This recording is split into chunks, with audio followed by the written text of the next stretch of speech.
4 na araw bago ang opisyal na pagsisimula ng Asian Games. Inamin ni Philippines Chef de Mission Richard Gomez na may mga bagay pa rin siyang inaalala kaugnay sa line-up ng ilang national team members. Yan ang ulat ni Kay Asuncion. Hanggang ngayon ay hindi pa rin tiyak kung maaaprubahan ng Hangzhou Asian Games Organizing Committee o HAGOC ang mga pangalan ng national team members na isinumite ng Philippine Olympic Committee para palitan ang mga nasa original na line-up. Ayon kay Philippines Chef de Mission Richard Gomez, ito ang isa sa mga pinangangambahan nila bago opisyal na magbukas ang 2023 Asian Games. Ganito din ang concern ng Philippine Men's Basketball Team na naisa nang ipasok sina Calvin Abueva, Mo Tautua, Terence Romeo at Jason Perkins bilang pamalit sa mga injured players na sina Brandon Rosser at Jamie Malonzo.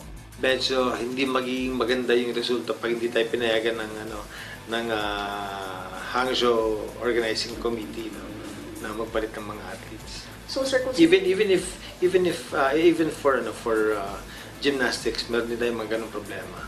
Actually, kahit sa fencing, meron kami gustong ipalit na athletes, hindi sila basta pumapayag. So if by tomorrow, hindi sila papayag ng change of players, for basketball example, baka less than 10 players na lang ang dumating sa Asian Games. And catastrophic yun para sa atin. Bukas ng gabi ang lipad ni Gomez papuntang Hangzhou at hanggang bukas na lamang rin malalaman kung papayagan pa sila ng HAGOC sa kanilang replacement appeal. Aniya, bago sila umalis ay dapat planchado na ang lahat dahil kung hindi ay mahihirapan na umano silang i-apela pa ang kanilang request. Before nag-entry by name, humingi muna sila ng long list. But that was months before.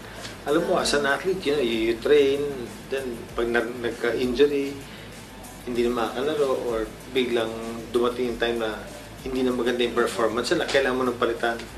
Hindi ganun yung case ngayon . So, I don't know how it's going to affect the whole games. Ayon kay Gomez, 50% na nakabuo ang bilang ng Philippine delegates na lalahok sa 40 sports ay nasa China na sa mga oras na ito. Kay Asuncion para sa Bayan.